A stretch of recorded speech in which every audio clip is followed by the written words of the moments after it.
Hey everyone, and welcome back to Tune in English. I'm Adam, and I'm super excited to have my friend Maya here with us today. Hi, thanks for having me, Adam. I'm really happy to be here. We're diving into something we all deal with: how to stay calm under pressure. Whether it's a big presentation, a tough exam, or even just running late, stress happens. But guess what? Native speakers have some great phrases and, yes, idioms to talk about staying cool in tricky moments. And don't worry, we'll explain those idioms clearly later, so stick around. Totally. While you watch, try repeating phrases out loud. It's a great way to practice speaking. And if you're enjoying the episode, hit like and subscribe so you never miss a lesson. Ready to stay calm like a pro? Let's get into it. So, Maya, let's start with the big question. Why do we lose it under pressure? Honestly, our brains go into survival mode. Like, imagine you're giving a presentation and suddenly blank out. Your heart races, your palms sweat. You feel like you're on the spot. Oh yeah, I've been there. It's like all eyes are on you and you just freeze. Exactly. That's your body reacting to stress. But here's the thing. Panic doesn't help. In fact, it makes everything worse. True. I remember once I had a job interview and I was so nervous I jumped the gun, answered before the interviewer even finished the question. Oh no, that's so relatable. But you know what helps? Learning to hit pause. Even just 3 seconds of breathing can reset your brain. 3 seconds? Really? Yep. Try it now. Breathe in, hold, and out. Feels calmer already, right? Wow, it does.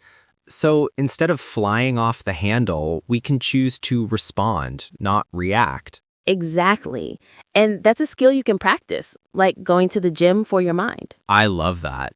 But what if you're in the middle of chaos, like your computer crashes during a deadline, your boss is waiting, and your coffee just spilled? Been there, done that.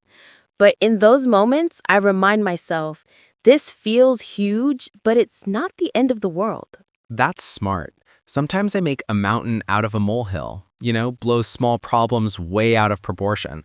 Totally. And that just adds more stress. The trick is to ask, what's actually happening right now? Not the worst case scenario, just the facts. So instead of imagining you'll get fired over a typo, you just fix the typo. Yes. And if you mess up, it's okay.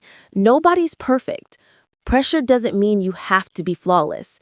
It just means you're growing. That's such a healthy mindset.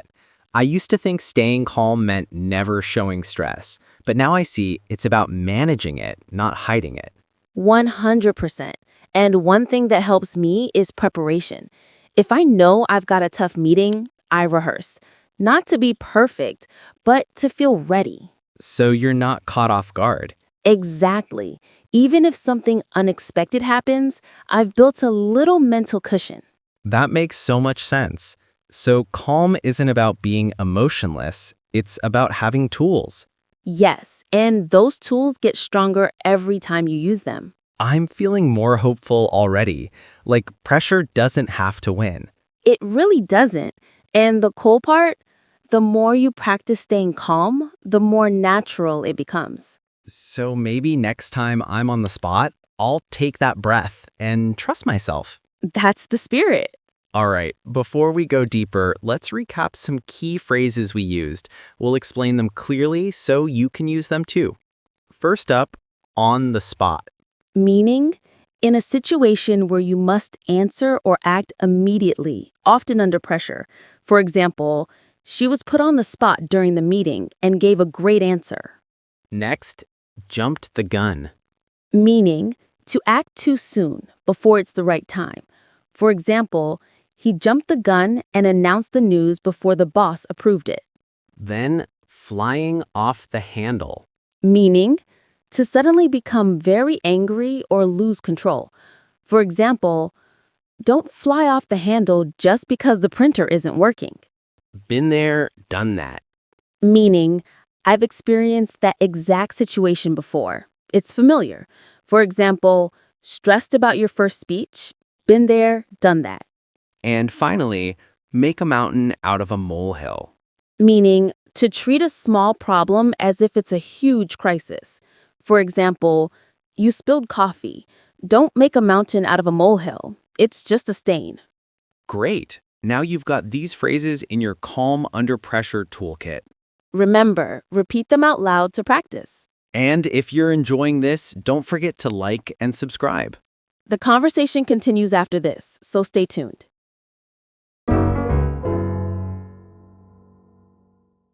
Welcome back. So Maya, last time we talked about why we panic.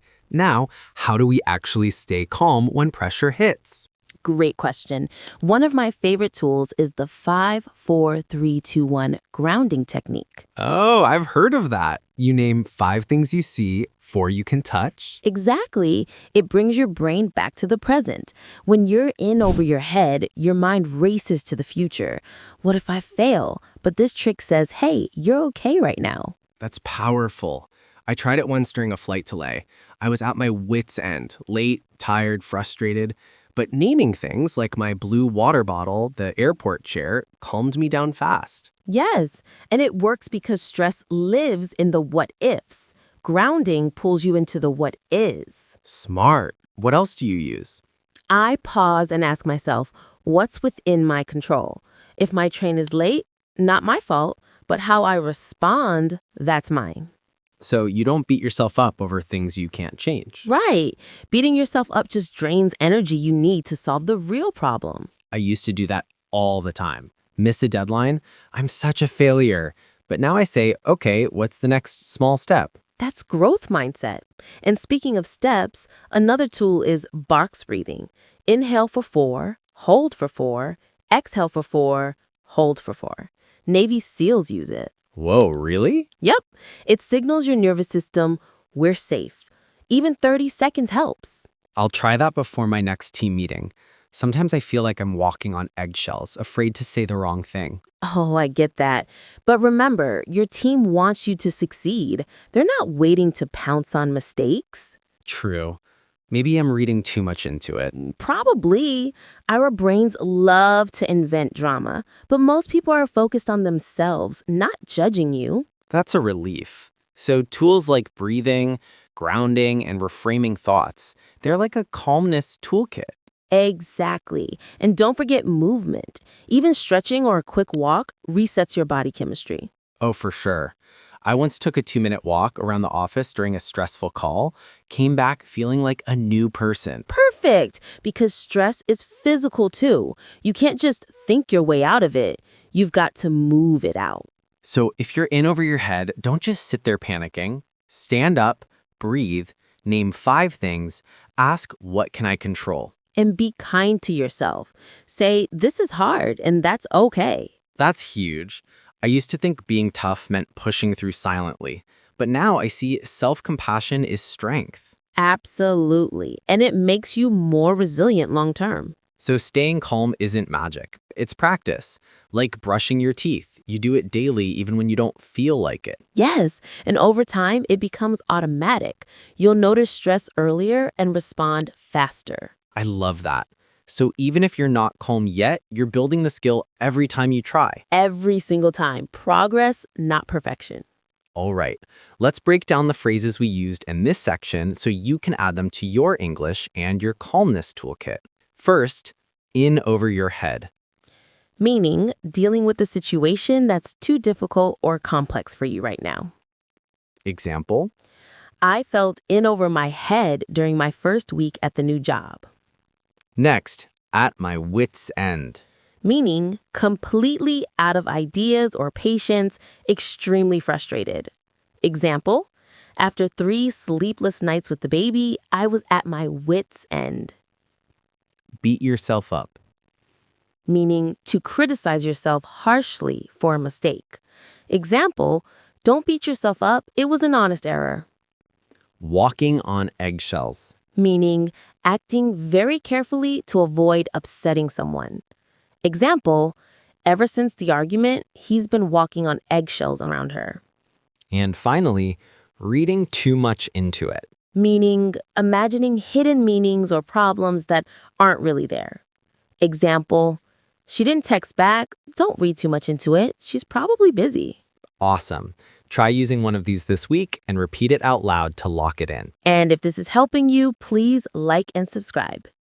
We've got one more part coming up where we talk about turning pressure into power. Stay with us. Hey again. So far, we've talked about why we panic and real tools to stay calm. Now, let's go deeper. How can pressure actually help us? Love this. Pressure isn't the enemy, it's energy. The key is to channel it instead of fighting it. Channel it? Like, use the nervous energy? Exactly. That racing heart, it's not fear, it's your body getting ready to perform. Athletes call it good nerves. Wow. So instead of thinking, I'm freaking out, I could think, I'm fired up. Yes, reframing changes everything. I used to dread public speaking.